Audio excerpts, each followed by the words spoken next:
Welcome back to the weekly news Roundup. And today we want to talk about get all that technology out of our education. I messed up the very intro, but that's okay. That's how passionate I am against this nonsense.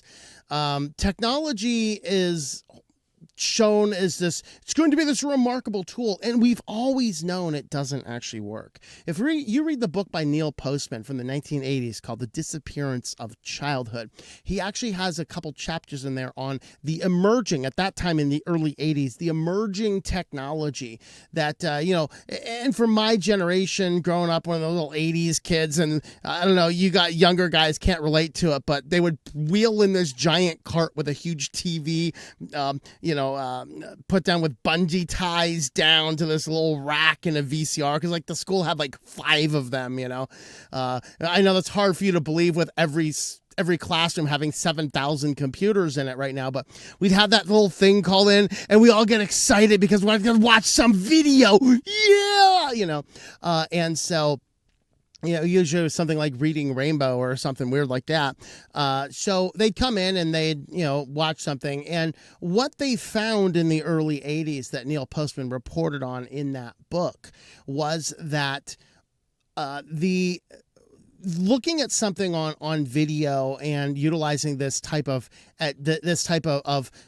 audio visual type approach, it gave you a great amount of familiarity, but it didn't actually give you understanding.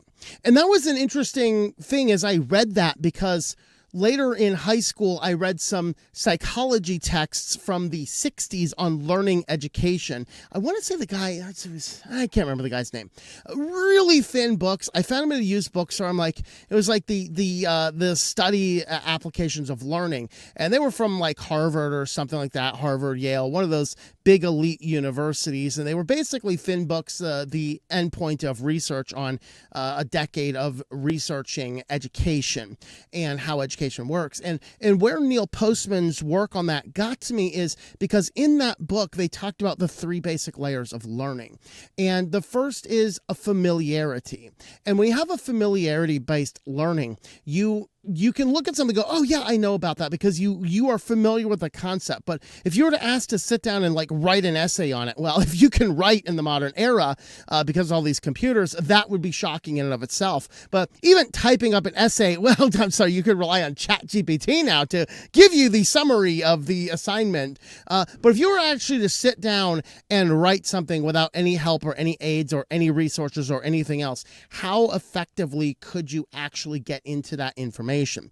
And they said a person with familiarity could look at something like in audio video, like, hey, we watched a video on whales today. And if you would sit down and write an essay on everything you learned, you would be staring at a blank piece of paper, because familiarity does not actually convey any form of education.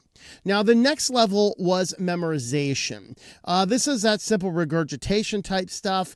Of course, in our zoology course in college, we would memorize the phylum branch, and then we'd get in there, we'd turn the paper over, and then we'd write it just write it down really quickly when she handed us the paper, so that we didn't forget it. We've all been reciting it. It's basic memorization. Again, with memorization, you don't have a core understanding, but it does actually have a little bit better retention. So it's considered like that level 2 of academics.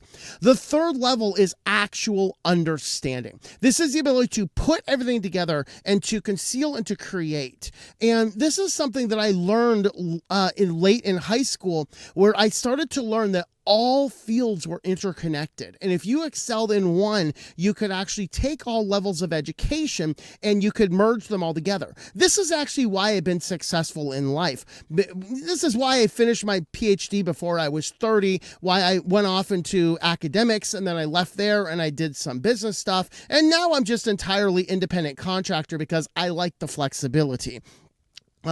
But the thing is that I recognize that all things learn together, so it allowed me to learn things really quickly, really fast in a number of different ways, because that book taught me that there's 3 different levels of understanding and learning material. And what we ultimately wanted to get to was that core understanding, which started with familiarity, and then you memorize individual facts, and then you start putting together the pieces and then projecting what the next pieces are. It is truly how AI works is fascinating, because AI is just a predictive model. Based on the prior input, it predicts what the next best input is. And that's what true understanding is. Now, the challenge we have, and the reason we bring all this up, is because modern education, they want to try and fit all this technology into the classroom, thinking that the technology is what we need. And what we have actually found is that American spending per student skyrockets on the national average, yet our academic scores completely fall off a cliff. Now, different states have different things. It turns out that New Jersey has one of the lowest per student spending, but one of the highest academic scores in the country, whereas New York has like the absolute skyrocket. They spend like $80,000 or something crazy per student, and they have one of the lowest in the country. And so there's a lot of kind of back and forth, but as a national average, we tend to spend a whole lot more per student, yet we have lower educational outcomes in the form of, can our students actually read and write and do basic math and have fundamental understanding of science? And no, we are producing a bunch of blithering idiots. And the reason for this is because technology, which was supposed to be this magic arrow that just gave us absolutely everything. But the problem with technology is, going back to those early studies, is that technology only gives us a basic framework of familiarity. It does not give us understanding. It does not give us the memorization. It doesn't give us any of those building blocks that it takes to carry out. And this is important because we're going to look at a couple of articles here. Now, a couple of our articles here are from a couple years ago now, but they are important for our final article that did come out this week. And pardon the senile cat. She's out there howling because she is pretty much losing her vision and everything. And I think she forgets where she is. And she goes howling out. So if you can hear her, my apologies for the kitty. If she gets close enough, I'll pet her, but she's still pretty far away back there. And she smells the kitty treats. Anyway, let's get back to this article here. So this is from November of 2024. This is an article from After Babel called "The EdTech Revolution Has Failed." And he kind of goes into smartphones and social media platforms swept into teens' lives in the early 2010s. Schools experienced their own digital revolution with one-to-one laptops, tablets, and iPads becoming staples in the classroom across the Western world. And I was a college professor right when this happened. In fact, my boss was an Apple fanboy, and he came in the day the iPad first came out. He went out and bought one, and he brought it in, and he's showing us all these things. It was a cool, like, wow, that's kind of cool. Now, I hate Apple, so I'm not buying one, but, ultimately I did buy an iPad too. But he first came out, and that was, I want to say it was 2008. Well, what happened is around 2008 to 2010, we had a trifecta of things which completely destroyed most of our society. It destroyed academics, it destroyed churches, it destroyed the interpersonal relationships. Those three things were, number one, we had the expansion of broadband internet. Prior to this, most people did not have always-on internet at home. You'd still have some form of dial-up. You'd have to go in. It's really slow internet. Now, what had happened around that 28 to 2010, probably starting around 2005, people would start to get cable modem or DSL. It would get a little bit faster. We're talking 3G levels, things that are laughably slow by today's standards, but they were tremendously fast back then. All right, so you get that coming in right when you have these tablets and these smartphones coming in. And it's not that they had just arrived. I mean, around that time, BlackBerries were there. In fact, I have sermons that I delivered when I was working with the college, this college student Christian group. I had sermons where I referenced the BlackBerries because smartphones were not actually a thing yet. And that was, those were the times I was a professor watching this stuff unfold. And then what happened then is you had the last thing that happened was social media. So now what we used to have inside of colleges, and I witnessed this as a college professor and as a student, understand I went to 4 years of undergrad and I sat in the hallways as a student and studying things and reading through my notes, waiting for the classroom to open or whatever else. Or we'd sit with couple of other people that also show up to do the same thing, and we quizzed each other, and we had some form of social interaction. And I was through graduate school right when social media first started making its scene, although still very rare because you couldn't have it with you personally. You might go home late at night and look at MySpace, but it wasn't something you carried around with you all the time. I mean, I was cutting edge. I carried around a laptop with Windows 3.1 on it, okay? By the end of college, I had a Windows 98 machine, and I paid thousands of dollars for that thing. It was incredible. All right. But around that time, we would still sit in the class, in the hallways. We would socialize. We would talk. But right when this happened, 2008 to 2010, the phones came out, the broadband internet, the social media, and I noticed it immediately. Students sat there just staring at their phones. Isolation started to happen. Friends stopped forming. All sorts of issues that had occurred from this. And so what ends up showing up right here that they're mentioning is that when these things happen, this is really when classrooms start to come in and become pervasive. Now, here's a chart looking at the global PISA test scores. I do not know what the PISA test score is. I'm guessing it's something equivalent to the SAT or ACTs over here. Hey, shush it. That cat is actually driving me crazy. Would you stop it? I don't know if you can hear her or not, but she's up constantly.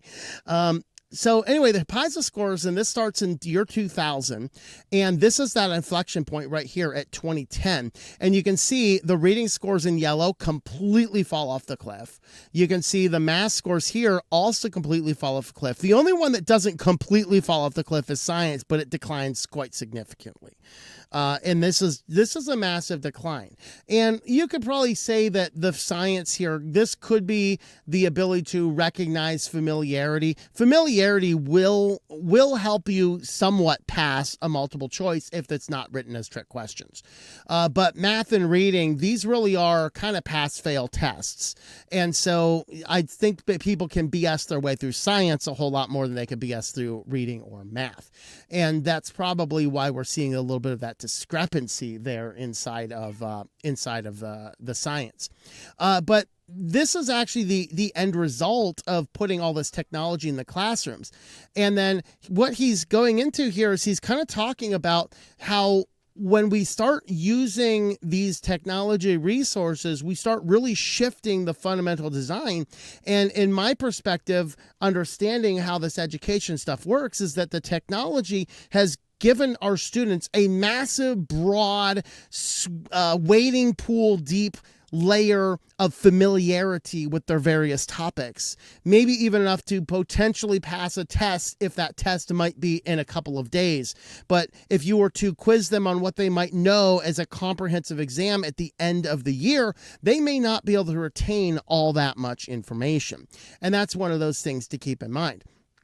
So one person in this says, students who use computers very frequently at school do a lot worse in most learning outcomes, and perhaps the most disappointing finding of the report is that technology is of little help in bridging the skills divide between the advantaged and the disadvantaged students. All right. This is another one here. Another series of reports showed that investing in air conditioning in school has a more beneficial impact on student learning than investing in laptops for everybody. So that's an interesting one. And our school had messed up air conditioners, so I understand that. You know, if the kids are there sweating all over the place and they're miserable, they're not paying as much attention. In fact, they might be falling asleep. Whereas if they're comfortable, they have a better chance of staying on. Now, he does mention here that, hey, the air conditioning goes up more than this. Well, it just turns out that pretty much doing anything effectively raises the scores, and we don't know exactly why this happens to be, but it does. It says nearly everything had a positive impact on student learning. Okay, so what do you want to pick? Well, pick the things that cause the most overall impact.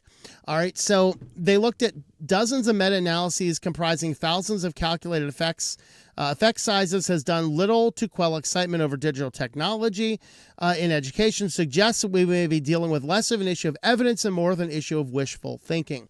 So this is constantly pushed on us because we think that this is going to be the thing that causes the massive amount of change. Okay, but the reality is it's not there. And we're not going to go into all these, but there's a couple of excuses people point out. The digital devices have much potential. And then they also say that they're not going anywhere. They also say that the schools are using digital devices incorrectly, of course. So you have a lot of those factors there. We're not going to dig a lot into that. It's just overall, the quality of education is not improved by technology. In fact, it decreases it. In fact, there was a case, I don't remember if we covered it on the news, but there was a case of parents who were actually trying to be good parents, trying to keep their children away from screens, recognizing the dangers of tablets, which, by the way, multiple medical associations warn us against tablets. So they have... they do not have, like, I think they allowed them to do a little bit with tablets at home, but like very, very, very strict limitations. Well, they go off to school and the school issues them an iPad, and then the school gives them like 3 hours of unsupervised wasting time on it. And so they found that their children were becoming unruly because the school gives them so much access to this tablet. So they're trying to sue the school, saying, hey, we are trying to be good parents to limit their screen time based on AMA recommendations, and here you are giving them a tablet that we don't agree with and then giving them free time on that device. This is unconscionable. And not only does it cause a massive increase in a lack of attention, increases the iPad child syndrome, but it also does not have a positive outcome anyway. Now, there was another article here from a Stanford report. This was another one which actually showed more issues with the privacy type stuff than I was actually expecting this to be a lot more about the previous one about the educational outcomes. But this is actually even more terrifying because this report here says that, hey, the modern technology in classrooms teaches our children to be ignorant with things. We give them these devices and tell them to fill out every bubble that pops up in front of them. Well, this makes them more susceptible to fall for scams because somebody sends them something. They're just now trained to just fill out anything that comes up in front of them.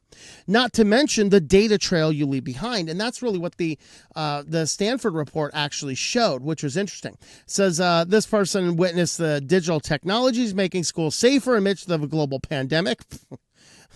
That didn't impact children. Got it. Okay. So I want to tell you, I think the technologies are changing education for the better and we need to invest in them, but I just can't. All right. So, they mention over here the tools may be slowly poisoning us and making our schools worse. They go through some explanation in here, and these were some of the things that stuck out to me.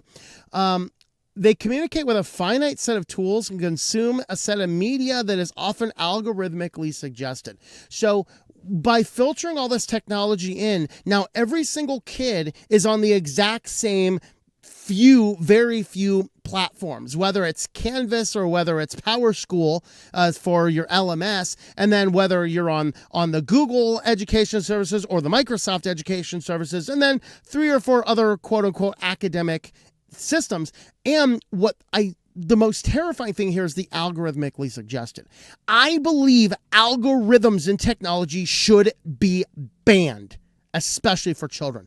Nothing produces a group of echo-chambered misinformation retards than an algorithm that says, oh, you like that? I'm going to feed you nothing but that until you have no diversity of opinion. Algorithms are what destroys things. Algorithms are what leads kids into anorexia. Algorithms are what leads kids into wrongful thinking. Algorithms are poison. They are the addiction. They are the things that are destroying us, and we are sending our kids to school and forcing those kids to utilize an algorithm which is producing addiction, all forms of weird brain chemistry things, actually damaging their actual ability to learn and to think. Of course, though, yeah, I'm not ignorant to the fact that that really is their goal, is that they don't think. That is another thought. All right. But it's all algorithmically suggested. So they say the deluge of difficult ethical and pedagogical questions around these tools are not just being broached in any meaningful ways in schools. So they're not really addressing real issues. The districts are utilizing tools without considering the wider spectrum of changes they have incurred alongside of them. So what's the impact of having Zoom? I got on an important Zoom call with somebody for some professional service, and it wants to record everything with AI. And there's no, I don't consent to AI, let me onto the call. It's consent to AI or leave the meeting. So he jumped on, and I immediately said, you have to turn off AI to continue this meeting. Well, AI can be used for... No, you're turning off AI or we're ending this meeting. All right. That is the I should not be forced to... you're either going to get bent over the table or not have the option. No. Where is the I do not consent to your AI Zoom? Nope. And this is a professional setting that should not have even had the AI enabled to begin with. This is frustrating. This is deeply frustrating. So the districts are not considering all these things going on. So the problem, they say, with the platforms is they amass a large amount of data, including small sensors on student ID cards that can track when the students enter schools, or as we talked about, when they can track when they're going to the bathroom or where they're at, things like that. All the student data is being funneled out of the schools and into virtual black boxes of company databases.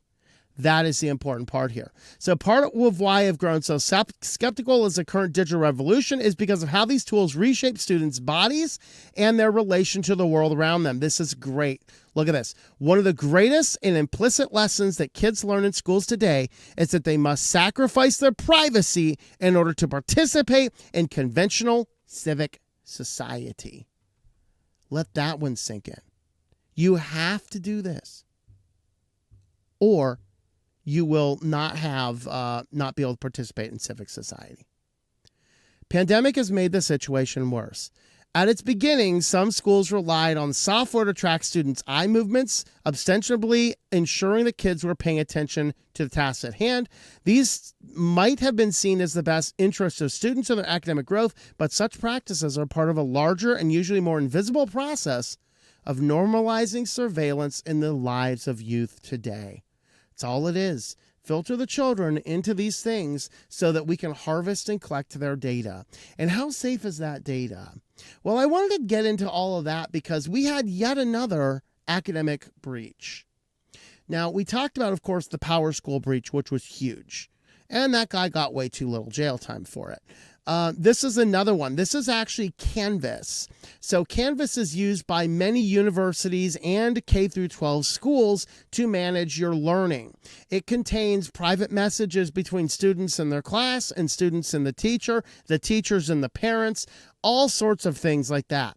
It could contain even disciplinary things. It could contain medical things. It could contain a lot of information, in addition to assignments and things like that.